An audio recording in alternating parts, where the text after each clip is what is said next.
أعوذ بالله السميع العليم من الشيطان الرجيم بسم الله الرحمن الرحيم. Sourate 7, les remparts. Au nom de Dieu, le tout miséricordieux, le très miséricordieux. Alif, Lam, Mim, Sad. Voici un livre que nous t'avons révélé. Que ta poitrine n'en soit pas oppressée, afin de mettre les hommes en garde et à titre de rappel pour les croyants. Conformez-vous à ce qui vous a été révélé de la part de votre Seigneur, et ne suivez pas d'autres protecteurs que lui. Vous vous en souvenez rarement. Combien de cités avons-nous anéanties? Notre châtiment les a surpris de nuit ou alors qu'ils étaient assoupis. Ils n'eurent d'autre argument au moment où le châtiment s'est appesanti sur eux que de dire « Vraiment, nous étions des injustes ». Nous demanderons des comptes à ceux à qui il a été envoyé des prophètes, et nous en demanderons aux prophètes eux-mêmes, et nous leur raconterons leur histoire, en connaissance de cause, car nous n'étions pas absents. En ce jour seul, la vérité aura du poids. Ceux dont les œuvres pèseront lourdement dans la balance seront promis à la réussite. Ceux dont les œuvres ne pèseront guère se seront perdus eux-mêmes pour avoir traité injustement nos signes de mensonge. Nous avons raffermi votre position sur terre et vous y avons accordé de quoi vivre, mais vous n'êtes guère reconnaissant. Nous vous avons créé, puis nous vous avons donné votre forme, et nous avons ordonné aux anges de se prosterner devant Adam. Ils se sont tous exécutés, excepté Iblis, qui ne se prosterna pas. Qu'est-ce qui t'a retenu de te prosterner alors que je te l'avais ordonné? Lui demanda Dieu. Je vaux mieux que lui. Tu m'as créé de feu quand tu l'as créé de boue. Que ce soit ta chute du ciel, il ne t'appartient pas de t'y enorgueillir. Sors donc, car tu fais partie des êtres méprisables. Accorde-moi un délai, demanda-t-il, jusqu'au jour où ils seront ressuscités. Il t'est accordé, lui dit-il. Puisque tu m'as égaré, je les guetterai sur ta voie droite, puis je les assaillerai devant eux, derrière eux, sur leur droite et sur leur gauche, et tu n'en trouveras pas beaucoup de reconnaissants. Commentaire. Selon Ibn Abbas, devant eux symbolise ce bas monde, derrière eux notre ultime demeure. La droite et la gauche symbolisant quant à elles les œuvres pies et les fautes. Fin du commentaire. Sors d'ici, lui dit Dieu, chassé et couvert d'opprobre. J'emplirai la géhenne de vous tous, toi et ceux qui t'auront suivi. Ô Adam, demeure avec ton épouse dans ce jardin et mangez de ses fruits, où que vous le désiriez, mais n'approchez pas cet arbre, car vous compteriez alors parmi des transgresseurs. Le diable leur fit alors des suggestions, afin que leur apparaisse leur nudité qui était demeurée jusque-là cachée. Votre Seigneur, leur dit-il, ne vous a interdit cet arbre qu'afin que vous ne deveniez pas des anges et que vous ne soyez pas immortels. Il leur jura qu'il était pour eux de bons conseils. Ainsi, par sa ruse, il les attira dans un piège. Quand ils eurent goûté à cet arbre, leur nudité leur apparut, et ils se mirent alors à se couvrir des feuilles du paradis. Leur Seigneur les interpella. Ne vous avais-je pas défendu d'approcher cet arbre? Ne vous avais-je pas dit que le diable est pour vous un ennemi déclaré? Seigneur, lui dirent-ils, nous nous sommes fait du tort à nous-mêmes, et si tu ne nous pardonnes pas et ne nous fais pas miséricorde, nous courrons à notre perte. Soyez précipités hors du paradis. leur dit-il, ennemis les uns des autres, et la terre dont vous jouirez un temps donné sera votre lieu de résidence. C'est là que vous vivrez, là que vous mourrez, et de là que vous serez ressuscités. Ô fils d'Adam, nous vous avons envoyé des vêtements et des parures afin de dissimuler votre nudité. Mais l'habit constitué par la crainte de Dieu est bien préférable. Il fait partie des signes de Dieu. Peut-être vous en souviendrez-vous. Ô fils d'Adam, que le diable ne vous leurre pas, comme il l'avait fait en chassant vos pères et mères du paradis, et en les dévêtant afin de leur montrer leur nudité. Il vous voit, lui et ses légions, là où vous ne les voyez pas. Nous avons fait des démons les alliés des incroyants. Lorsqu'ils commettent une turpitude, ils prétextent. Nous avons vu nos pères pratiquer cette coutume, et c'est Dieu qui nous l'a prescrite. Dis-leur, Dieu n'ordonne ni la turpitude, ni l'illicite. Allez-vous prétendre au sujet de Dieu ce que vous ignorez? Dis-leur, mon Seigneur a ordonné l'équité, comme il a ordonné de tourner notre face vers lui dans chaque mosquée et de l'invoquer en ne consacrant notre religion qu'à lui seul. Vous reviendrez à la vie de la même façon qu'il vous a créé à l'origine. Il a guidé les uns, tandis que les autres étaient justement contraints à l'errance, pour avoir pris les démons pour protecteurs en dehors de Dieu, tout en s'imaginant qu'ils étaient sur la bonne voie. Ô fils d'Adam, revêtez vos plus beaux atours dans chaque mosquée. Mangez et buvez, mais sans excès, car Dieu a les gaspilleurs en aversion. Dis-leur, qui donc a prohibé les parures que Dieu a produites pour ses serviteurs, ainsi que les mets délicieux qu'il vous a dispensés? Dis-leur, destinés aux croyants comme aux incroyants en ce monde, ils seront l'apanage exclusif des croyants au jour de la résurrection. C'est ainsi que Dieu détaille ces signes, pour un peuple qui en connaît la portée. Commentaire. Les Arabes s'interdisaient en effet certains aliments, notamment pendant les périodes de pèlerinage, où ils se privaient notamment de lait et de graisse. De la même manière, ils faisaient les tournées rituelles autour de la Kaaba en état de nudité complète, en signe de dépouillement. Comme en bien des versets à caractère législatif, le Coran fait la part des choses. Fin du commentaire. Dit, mon Seigneur n'a interdit que les turpitudes, affichées ou dissimulées, le péché et l'oppression injustifiée.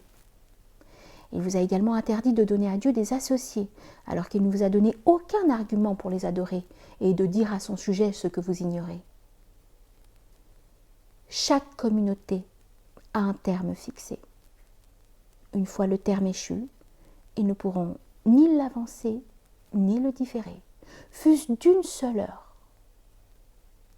Ô fils d'Adam, si des envoyés issus de vos rangs viennent à vous afin de vous narrer mes versets, sachez que ceux qui se gardent de Dieu et s'amendent ne connaîtront ni la peur ni l'affliction.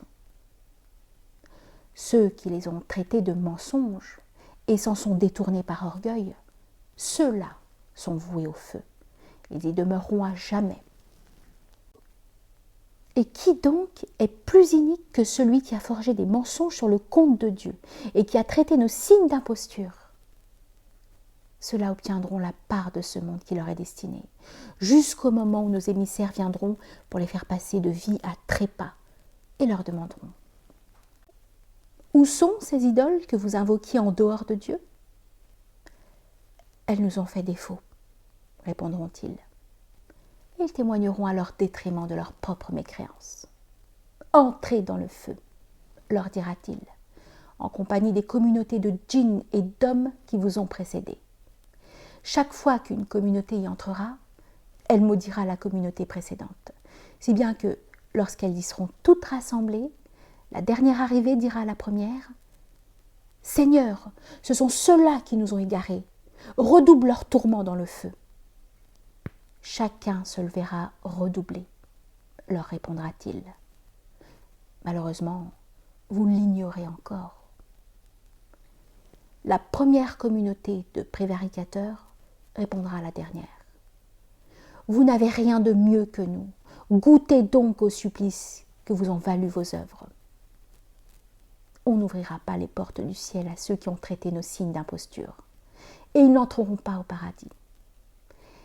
Que lorsqu'un chameau passera par le chat d'une aiguille, c'est ainsi que nous rétribuons les criminels. La géhenne leur tiendra lieu de couche, et ils seront enveloppés de feu. C'est ainsi que nous rétribuons les injustes. Ceux qui ont cru et pratiqué les œuvres pies, nous n'imposons à personne de charge qui ne soit dans ses capacités. Ceux-là sont destinés au paradis. Ils y demeureront à jamais.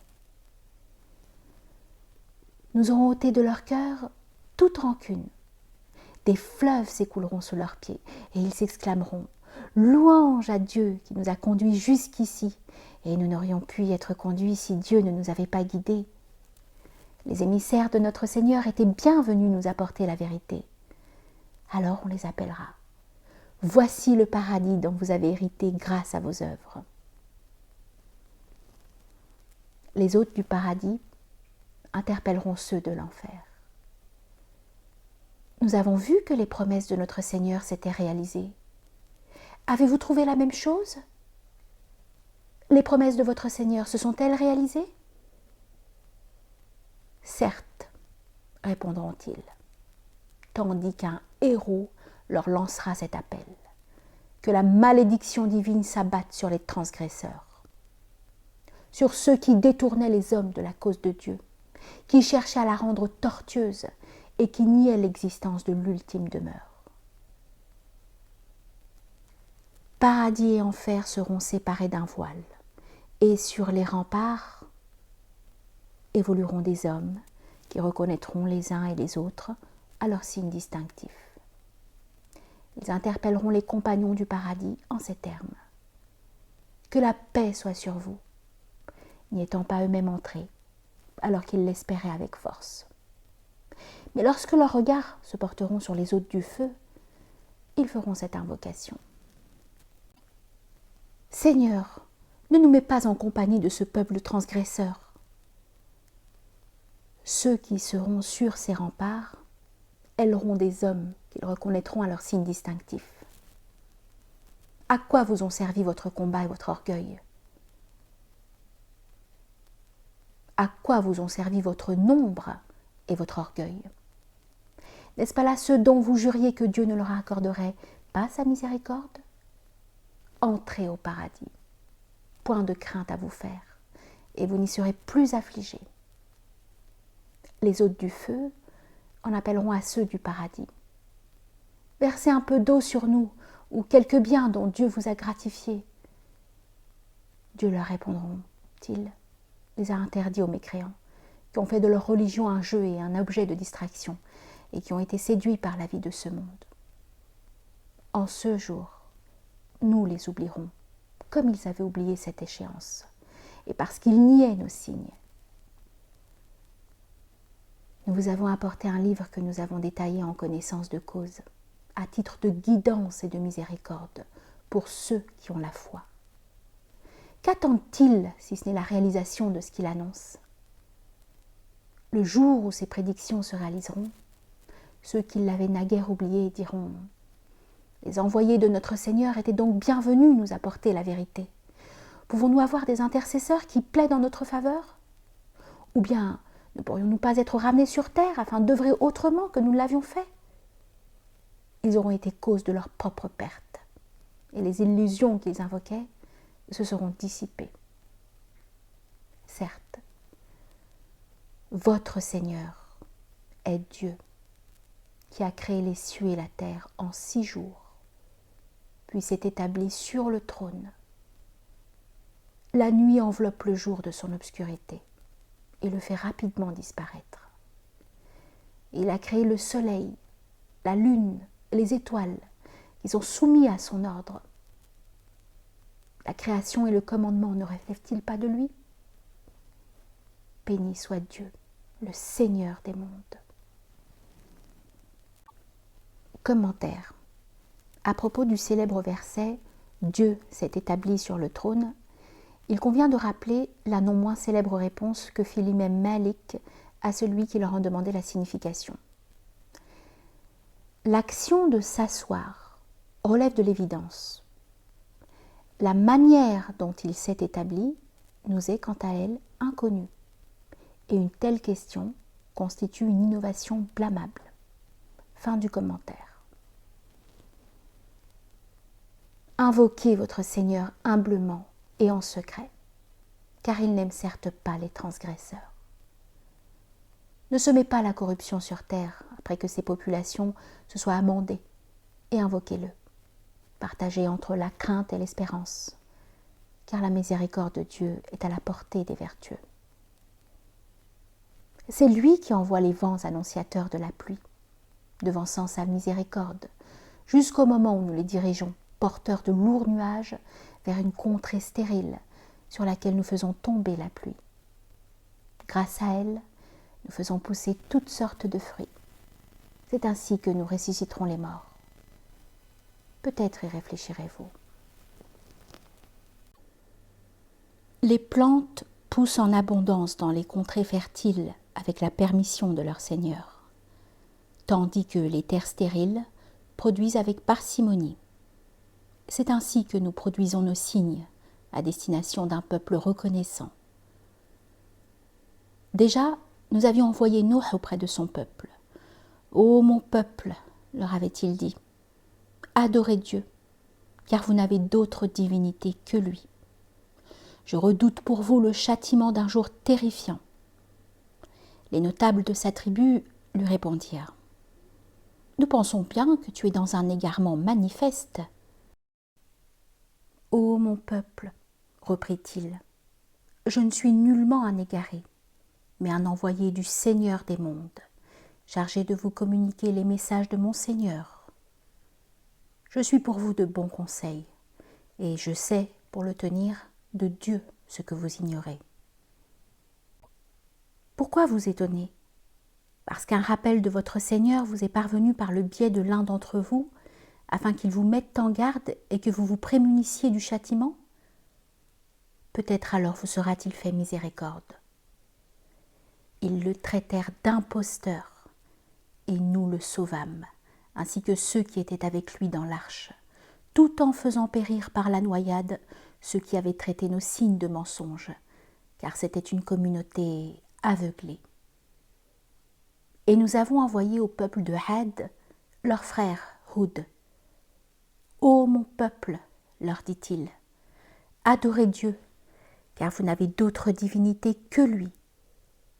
Saurez-vous vous en prémunir ?» Les notables de sa tribu, qui avaient renié sa foi, lui dirent « Nous te voyons enfoncé dans ta stupidité, et nous pensons que tu comptes parmi les imposteurs. »« Ô mon peuple, reprit-il, je ne suis nullement un sot, mais un envoyé du Seigneur des mondes, chargé de vous communiquer les messages de mon Seigneur, et je suis pour vous un conseiller loyal. Pourquoi vous étonnez? Parce qu'un rappel de votre Seigneur vous est parvenu par l'intermédiaire de l'un d'entre vous, afin qu'il vous mette en garde? Souvenez-vous que Dieu a fait de vous ses lieutenants après le peuple de Noé, et qu'il vous a donné davantage de force. Remémorez-vous les bienfaits de Dieu afin de réussir. Ainsi, lui dirent-ils, tu es venu nous trouver afin que nous adorions Dieu seul, et que nous délaissions les idoles qu'adoraient nos pères.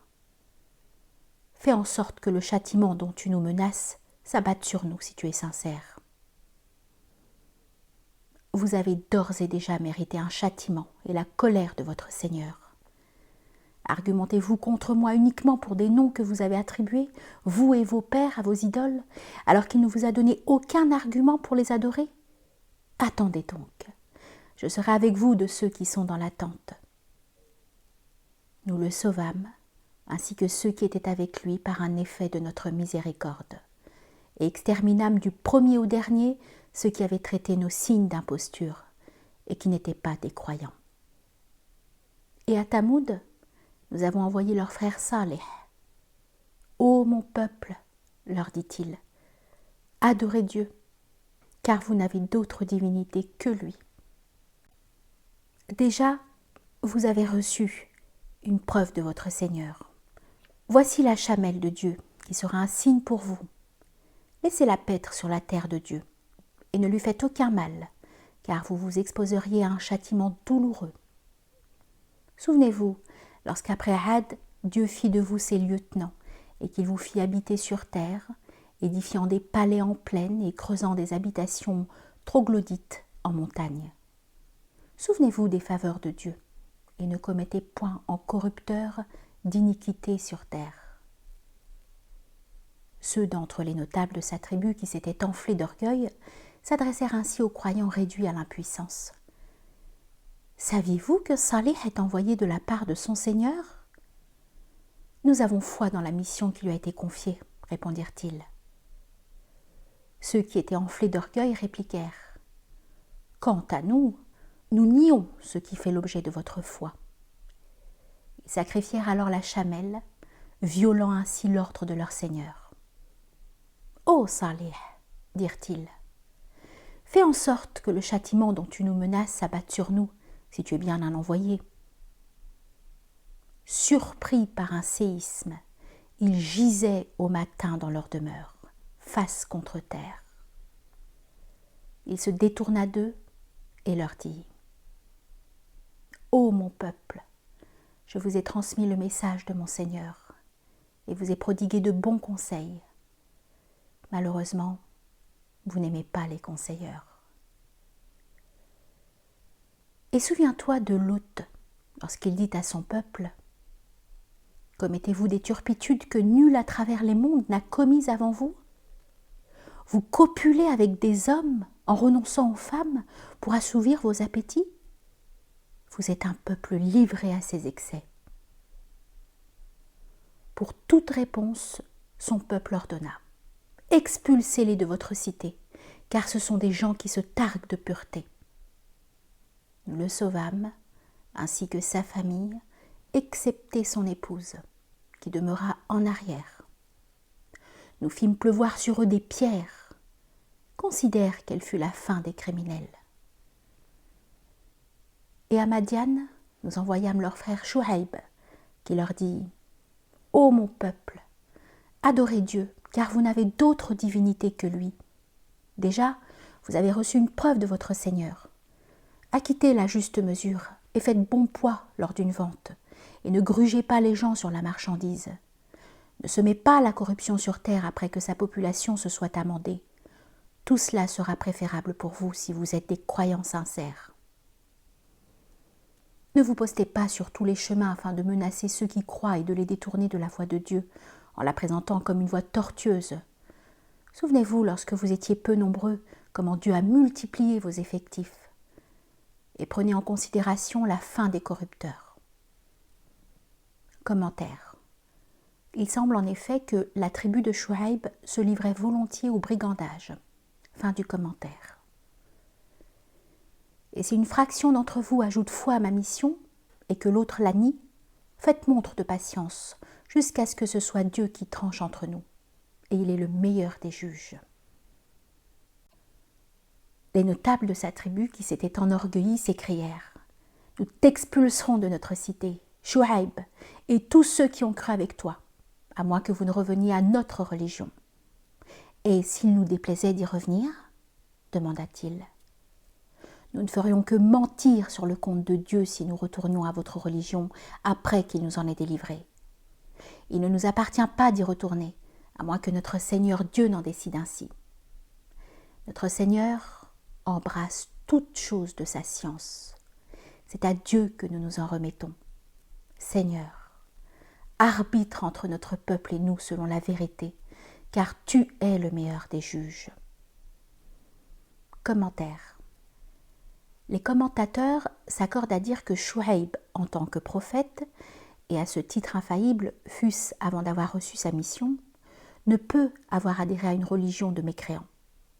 Le discours que Dieu lui met dans la bouche, si nous retournions à votre religion après qu'il nous en ait délivrés, ne peut être que celui du peuple au nom duquel il s'exprime, mais non ses propres paroles.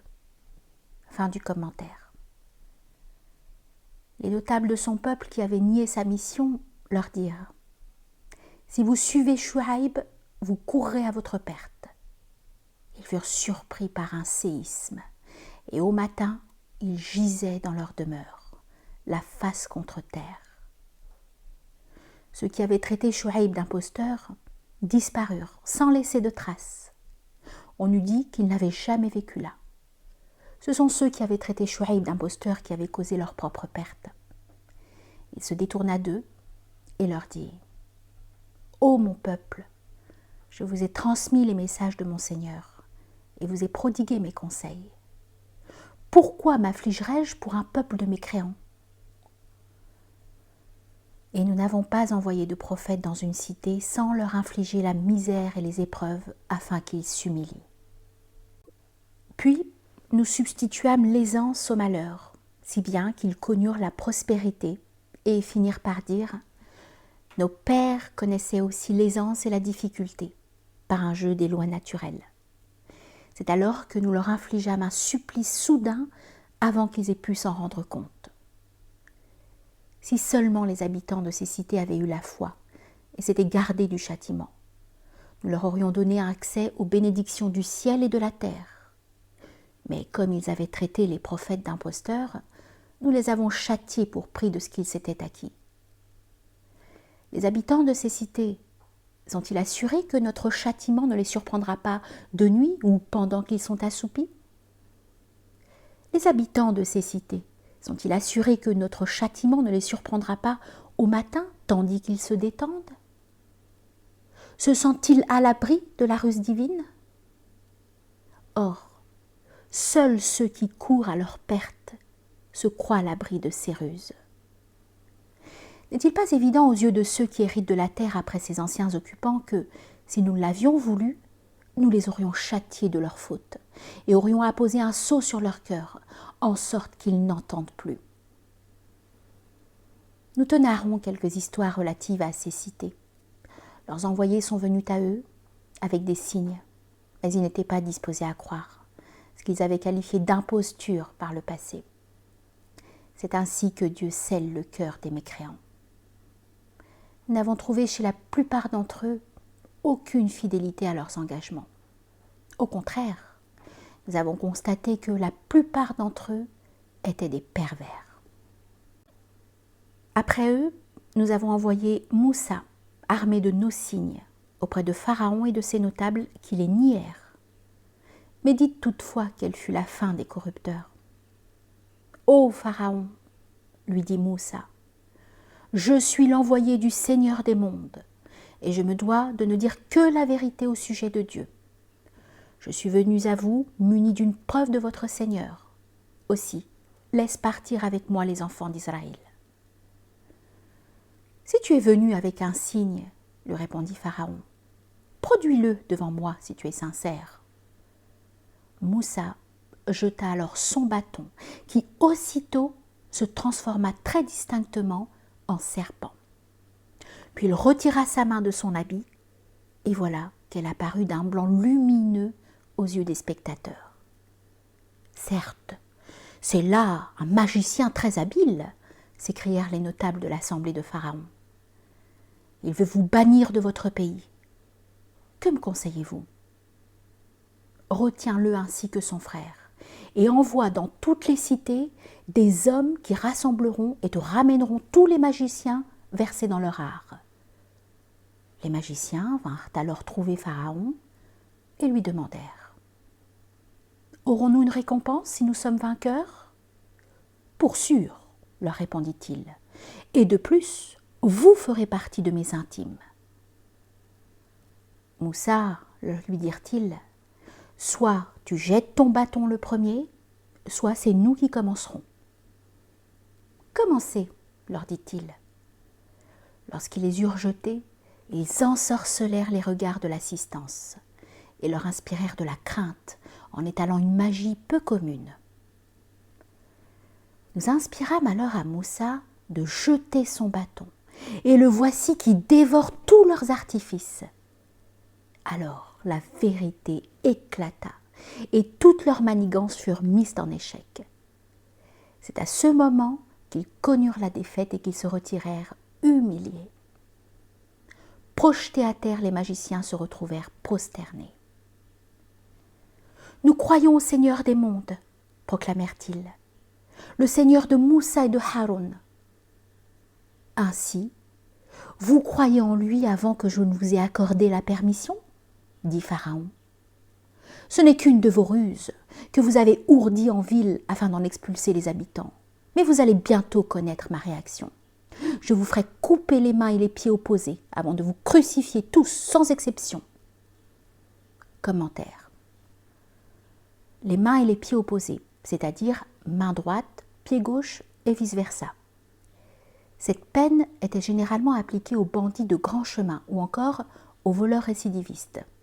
Fin du commentaire. De toute façon, répondirent-ils, c'est auprès de notre Seigneur que nous retournerons. Ton seul motif pour te venger de nous est que nous ayons cru aux signes qui nous sont venus de notre Seigneur. Seigneur, accorde-nous de la constance et fais en sorte que nous mourions en étant soumis. Les notables de l'entourage de Pharaon se courroucèrent. Vas-tu laisser Moussa semer la corruption sur terre et se détourner de toi et de tes divinités ? Nous tuerons leurs enfants, les rassura-t-il, tout en épargnant leurs femmes et les soumettrons à notre supériorité. Recourez à l'aide de Dieu et soyez patients, dit Moussa à son peuple, car la terre appartient à Dieu qui la lègue aux serviteurs de son choix, et une heureuse issue est promise à ceux qui se prémunissent. Avant que tu viennes à nous, nous étions opprimés, et nous le sommes encore après ta venue, lui dirent-ils. Il se peut que votre Seigneur anéantisse votre ennemi et fasse de vous leur successeur sur terre, afin de voir comment vous vous y comportez. Nous avions déjà infligé à l'entourage de Pharaon des années de sécheresse, ainsi qu'une diminution de leur récolte, afin de les faire réfléchir. S'ils bénéficiaient d'une période de prospérité, ils la prenaient comme un dû. Mais s'ils étaient victimes d'une catastrophe, ils faisaient de Moussa et des siens des oiseaux de mauvais augure. Leur sort n'était-il pas plutôt entre les mains de Dieu ? Hélas, la plupart d'entre eux l'ignoraient. Nous ne croirons pas en toi, quel que soit le signe que tu produiras devant nous afin de nous ensorceler, lui dirent-ils. Alors, nous envoyâmes contre eux des pluies diluviennes, des sauterelles, des poux, des grenouilles et du sang, autant de signes distincts que dans leur orgueil ils méprisèrent, car ils étaient un peuple de criminels. Lorsque le châtiment s'appesantit sur eux, ils s'adressèrent à Moussa. « Invoque ton Seigneur en vertu de ce qu'il t'a promis. S'il nous délivre de ces épreuves, nous croirons en lui, et nous laisserons partir avec toi les enfants d'Israël. » Commentaire. La promesse adressée à Moussa était précisément de délivrer les Égyptiens de l'affliction, pour peu qu'ils se soumettent aux injonctions divines. Les épreuves qui leur furent infligées sont trop connues pour être évoquées dans le détail. Rappelons simplement que les grenouilles envahirent leur demeure et vinrent se loger dans tous leurs récipients, leur rendant la vie impossible. Quant au sang, sitôt qu'ils puisaient de l'eau, elle se transformait immédiatement en sang. Fin du commentaire. Et lorsque nous eûmes différé le châtiment jusqu'au terme qui leur était imparti, ils violèrent leurs engagements. Commentaire. Jusqu'au terme qui leur était imparti, c'est-à-dire jusqu'au moment où Dieu les fit périr par la noyade. Fin du commentaire. Nous les punîmes en les noyant dans la mer parce qu'ils avaient traité nos signes de mensonges, sans s'en soucier le moins du monde. Et nous avons donné en héritage à ceux qui avaient été jadis réduits à l'impuissance les régions orientales et occidentales de cette terre que nous avons bénie. C'est ainsi que s'accomplit la merveilleuse promesse de ton Seigneur en faveur des enfants d'Israël, pour avoir fait montre de constance, et nous détruisîmes les œuvres et les constructions de Pharaon et de son peuple. Nous fîmes traverser la mer aux enfants d'Israël, et ils arrivèrent chez un peuple adorant des idoles qui lui étaient propres. « Moussa, dirent-ils, établis pour nous une idole semblable à celle qui possède. Vous faites bien un peuple d'ignorants, leur répondit-il. La situation de ces gens est désespérée et vaines sont leurs œuvres. Souhaiterais-je pour vous une autre divinité que Dieu, alors qu'il vous a préféré au reste des mondes? Et lorsque nous vous délivrâmes des armées de Pharaon qui vous infligeaient le pire des supplices, immolant vos fils tout en laissant vos femmes en vie, cela constituait certainement une terrible épreuve de la part de votre Seigneur. Nous fixâmes un rendez-vous à Moussa après 30 nuits, puis nous prolongeâmes ce délai de 10 nuits supplémentaires, en sorte que le délai total de son Seigneur fut porté à 40 nuits. « Remplace-moi auprès de mon peuple, dit-il à Haroun, son frère. Agis au mieux et ne suis pas le chemin des corrupteurs. » Commentaire.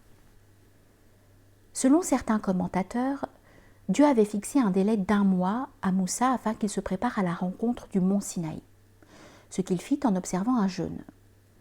Passé ce délai, Moussa craignit de rencontrer son Seigneur avec une haleine chargée, raison pour laquelle 10 jours supplémentaires lui furent accordés. Ce n'est qu'au 40e jour qu'eut lieu la rencontre initialement prévue 10 jours plus tôt. Cependant, d'autres commentateurs considèrent que le premier mois fut l'occasion de rencontres quotidiennes et que c'est à la demande de Moussa que Dieu prolongea ses conversations afin de ne pas attrister son prophète par une séparation trop brutale. Si l'on tient compte de cette autre exégèse, il conviendrait de modifier la traduction comme suit. Nous fixâmes un rendez-vous à Moussa pendant 1 mois que nous complétâmes par 10 jours supplémentaires, ce qui porta le nombre de rendez-vous fixés par son Seigneur à 40 nuits. Fin du commentaire. Lorsque Moussa se rendit à notre rendez-vous et que son Seigneur lui eut parlé, il lui demanda « Seigneur, montre-toi à moi, afin que je te contemple. » « Tu ne me verras point, » lui répondit Dieu. « Regarde cependant la montagne, et si elle tient en place, alors tu m'y verras. » Et lorsque son Seigneur se manifesta sur la montagne, il la réduisit en poussière, et Moussa tomba foudroyé. Une fois revenu à lui, il s'exclama « Gloire à toi, je me repens auprès de toi, et je suis le premier des croyants. » « Moussa, lui dit Dieu, je t'ai élu au-delà des hommes en te favorisant de ma mission et de ma parole. Reçois ce que je t'ai donné et sois de ceux qui témoignent leur reconnaissance. » Et nous lui avons écrit sur les tables de la loi toutes choses, afin de les exhorter et de tout leur détailler. Reçois-les avec détermination et ordonne à ton peuple de s'attacher à l'essentiel. Je vous ferai voir ce que j'ai fait du territoire des pervers. Je détournerai de mes signes ceux qui s'enorgueillissent sur terre de manière injustifiée, si bien que s'ils voyaient toutes sortes de signes, ils n'y croiraient pas. Et s'ils voyaient la voie de la raison, ils ne la suivraient pas, s'engouffrant en revanche dans celle de l'égarement. Cela parce qu'ils ont traité nos signes d'imposture, sans les prendre en considération le moins du monde. Ceux qui ont traité nos signes d'imposture, ainsi que le rendez-vous de l'ultime demeure, verront leurs œuvres réduites à néant. Seront-ils rétribués pour autre chose que pour leurs œuvres?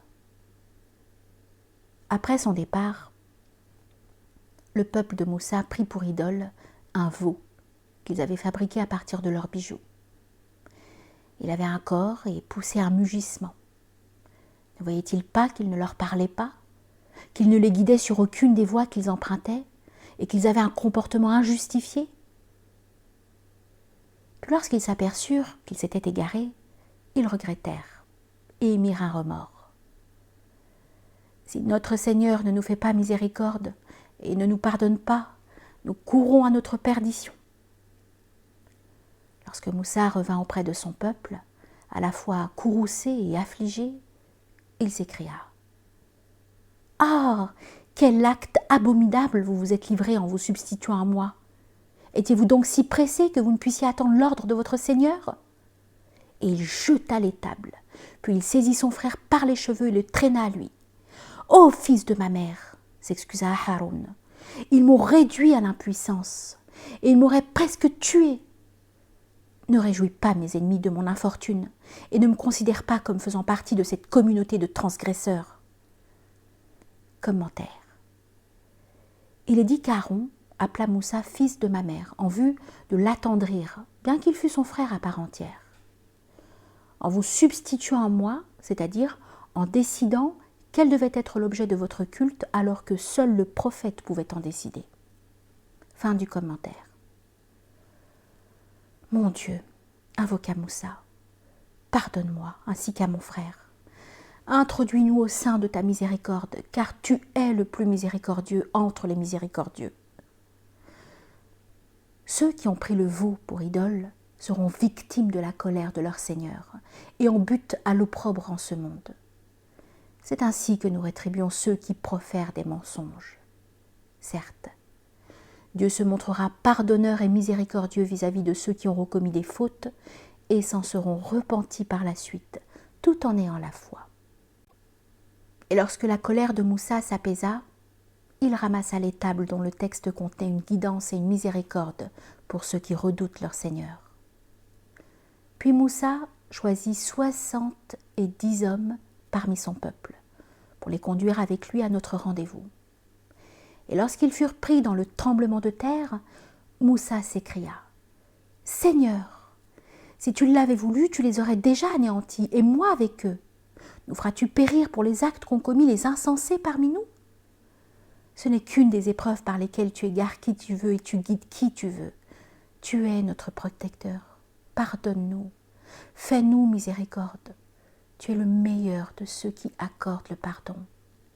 Seigneur, assigne-nous un bienfait en ce monde et dans l'ultime demeure, car nous nous repentons auprès de toi.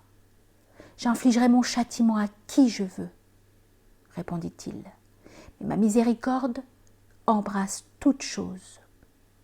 Je la destine à ceux qui se prémunissent du châtiment, qui acquittent l'aumône légale et croient en nos signes.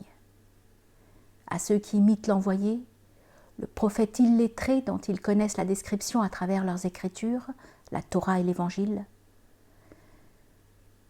il, c'est-à-dire le prophète, ordonne le licite, interdit ce qui est blâmable, leur permet de consommer ce qui est sain et de leur interdire les aliments viciés. Il leur ôte ce qui leur pesait, ainsi que les chaînes qui les entravaient. Ceux qui ont cru en lui, qui l'ont protégé, qui l'ont soutenu, qui ont suivi la lumière qui a été révélée avec lui, ceux-là connaîtront la réussite. Commentaire. Nous reprenons ici le commentaire du verset 4 de la sourate La table garnie. Les aliments sains sont à la fois les aliments licites et les aliments succulents, selon les interprétations des uns et des autres. Faute de termes qui recouvrent ces deux notions à la fois, nous avons eu recours à l'adjectif sain, qui, sans être pleinement satisfaisant, nous paraît être le mieux adapté. Nous rajouterons simplement que les aliments viciés sont l'équivalent inversé de taïbet. Fin du commentaire. Dit : Homme, je suis l'envoyé de Dieu auprès de vous, tous, sans exception. Dieu qui possède le royaume des cieux et de la terre. Il n'est de Dieu que lui, qui fait vivre et qui fait mourir. Croyez en Dieu et en son envoyé, le prophète illettré qui ajoute foi en Dieu et en ses Écritures, et suivez-le afin d'être guidés. Et du peuple de Moussa se dégagea une communauté qui prit la vérité pour guide et jugea selon elle avec équité. Nous les répartîmes en 12 tribus, constituant autant de communautés. Et nous inspirâmes à Moussa, lorsqu'il demande de l'eau pour son peuple, de frapper le rocher de son bâton. Il en jaillit alors 12 sources, et chacun des hommes reconnut la sienne. Nous vous abritâmes ensuite sous un nuage dans le désert, en faisant descendre pour vous la manne et l'écaille. Goûtez à cette délicieuse nourriture dont nous vous avons gratifié. Et ce n'est pas à nous qu'ils firent du tort. En réalité, ils ne firent du tort qu'à eux-mêmes. Et lorsqu'il leur fut dit « Demeurez dans cette cité et mangez-y où vous le voudrez. En franchissant sa porte, prosternez-vous et dites « Absous nos péchés ». Nous vous pardonnerons vos fautes et redoublerons les récompenses des hommes vertueux. Mais ceux d'entre eux qui étaient iniques substituèrent un autre mot à celui qui leur avait été transmis, et nous fîmes descendre sur eux un châtiment du ciel comme rétribution de leur injustice. Interroge-les au sujet de cette cité du bord de mer dont les habitants transgressaient le Shabbat, parce que ce jour-là, les poissons affluaient à la surface de l'eau à portée de main, alors que les autres jours, ils désertaient les côtes. C'est ainsi que nous les éprouvâmes pour prix de leur perversion. Souviens-toi, lorsqu'une fraction d'entre eux s'étonna, « Pourquoi exhortez-vous un peuple que Dieu a décidé d'anéantir ou de châtier avec sévérité ?» « C'est afin de ne pas encourir de reproches de notre Seigneur, répondirent-ils. Peut-être se garderont-ils de lui. » Commentaire.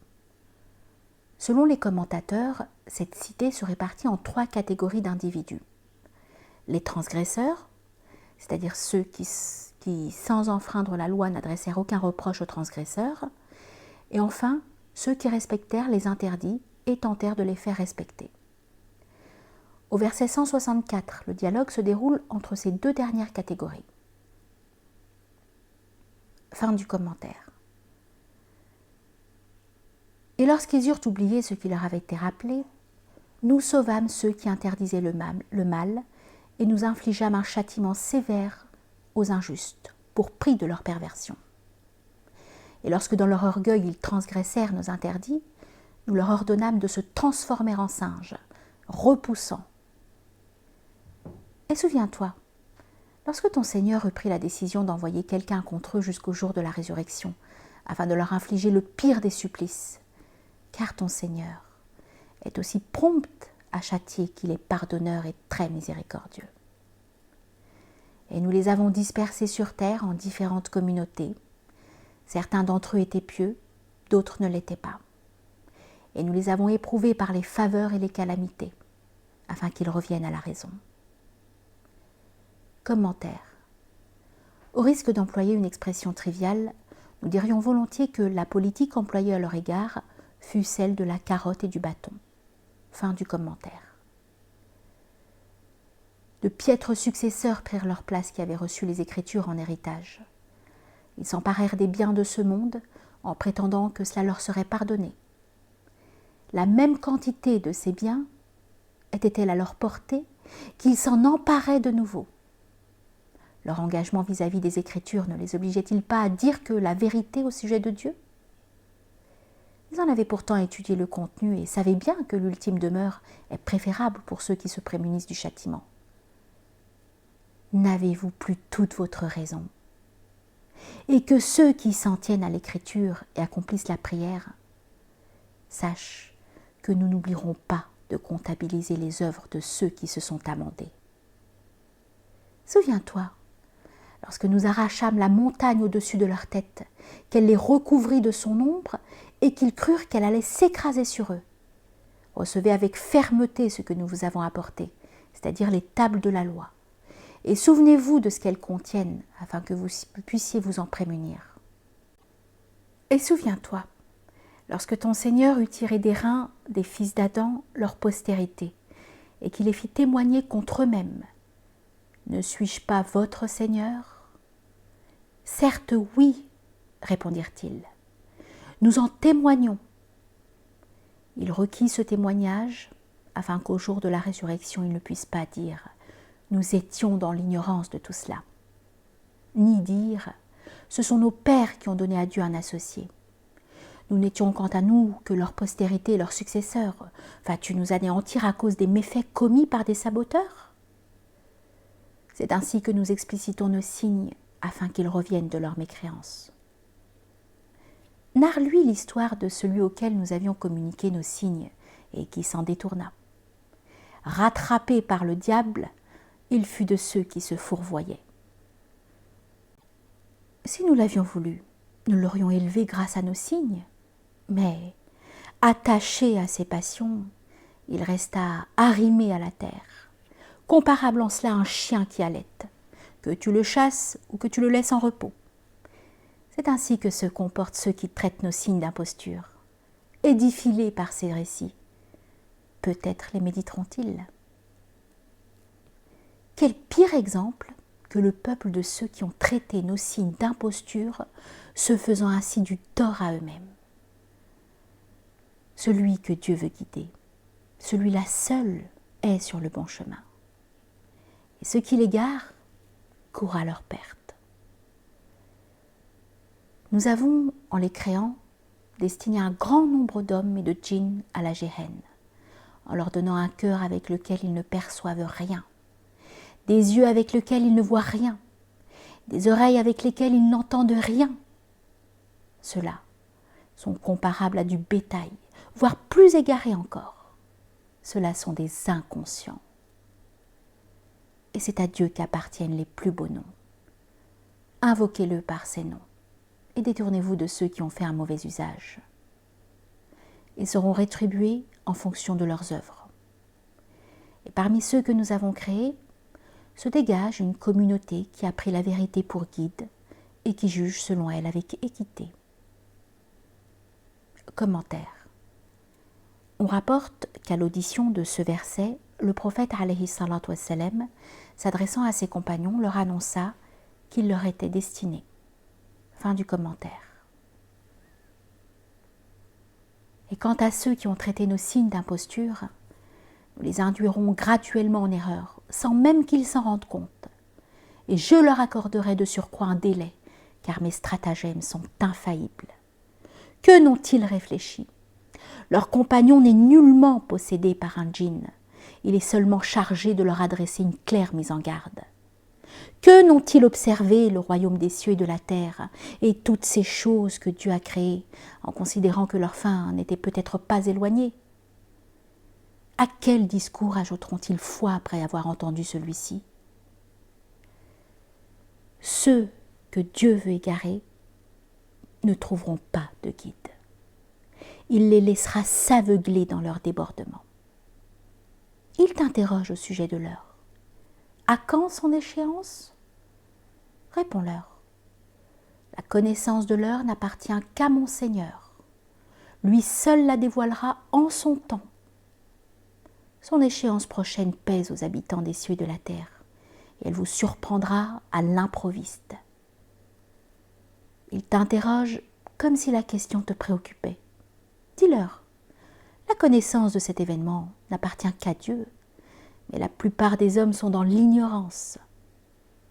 Dis, je ne suis en mesure de m'être utile ou de me nuire que dans la mesure où Dieu le veut. Si j'avais eu la connaissance de ce qui est scellé, j'aurais cherché à amasser du bien en quantité et j'aurais évité les épreuves. Je ne suis qu'un homme chargé de mettre en garde et d'annoncer la bonne nouvelle à un peuple enclin à croire. C'est lui qui vous a créé d'une personne unique, dont il a tiré l'épouse, afin qu'auprès d'elle, il trouve du repos. Et lorsqu'il l'eut couverte, elle conçut un léger fardeau. Sa grossesse dura jusqu'à ce qu'ils invoquent leur Seigneur, après qu'elle soit devenue lourde. Seigneur, si tu nous accordes un enfant pieux, nous saurons nous montrer reconnaissants. Et lorsque Dieu leur eut accordé un enfant sain de corps, ils lui attribuèrent des associés en la personne de ce qu'il leur avait accordé. Exalté soit Dieu au-delà de ce qui lui associe. Commentaire. La théologie musulmane exclut qu'Adam, en sa qualité de prophète, ait pu attribuer à Dieu un quelconque associé. C'est donc sa postérité que le verset met en cause, et non le prophète lui-même, car il est fréquent dans le Coran de substituer le nom d'un prophète à celui de sa communauté. Selon ce qu'enseigne le verset, Abraham était à lui seul une communauté. Fin du commentaire. Lui associe-t-il des idoles qui ne créent rien, alors qu'elles sont elles-mêmes créées, et qui ne sont d'aucun secours, ni pour eux, ni pour elles-mêmes? Les convierez-vous à suivre la bonne direction, qu'ils ne vous suivraient pas? Peu leur importe que vous les invoquiez ou que vous restiez muets. Ceux que vous invoquez en excluant Dieu ne sont que des serviteurs en tout point comparables à vous. Invoquez-les et qu'ils vous exaucent si vous êtes sincères. Ont-ils des pieds pour marcher? Des mains pour toucher? Des yeux pour voir? Des oreilles pour entendre? Dis-leur, invoquez vos associés et sans délai tendez-moi un piège. Mon protecteur n'est autre que Dieu qui a révélé le livre et qui prend en charge les intérêts des gens pieux. Ceux que vous invoquez en excluant Dieu de vos invocations ne peuvent ni vous porter secours, ni se secourir eux-mêmes. Les convierez-vous à suivre la bonne direction qu'ils n'entendraient rien? Tu les verras fixer sur toi un regard absent. Montre-toi indulgent, ordonne ce qui est conforme à la coutume et détourne-toi des ignorants. Et si tu es victime d'une suggestion diabolique, cherche refuge auprès de Dieu, car il entend tout et il est omniscient. Ceux qui se gardent de Dieu, lorsqu'ils sont effleurés par un spectre diabolique, se le remémorent et les voilà redevenus clairvoyants. Et les démons soutiennent leurs frères dans l'égarement sans aucune retenue. Et si tu ne leur apportes pas de versets, ils s'étonnent. Pourquoi n'en forges-tu pas un? Réponds-leur. Je ne fais que me conformer à ce qui m'est inspiré de la part de mon Seigneur. Ce Coran n'est qu'intuition inspirée par votre Seigneur, guidance et miséricorde pour un peuple qui ajoute foi. Et si l'on vient à réciter le Coran devant vous, écoutez-le en silence. Peut-être vous sera-t-il fait miséricorde. Mentionne ton Seigneur en toi-même, humblement et avec respect, sans élever la voix, à l'aube et au crépuscule, et ne sois pas au nombre des insouciants. Ceux qui demeurent auprès de ton Seigneur ne dédaignent pas de l'adorer. Ils proclament sa gloire et devant lui se prosternent.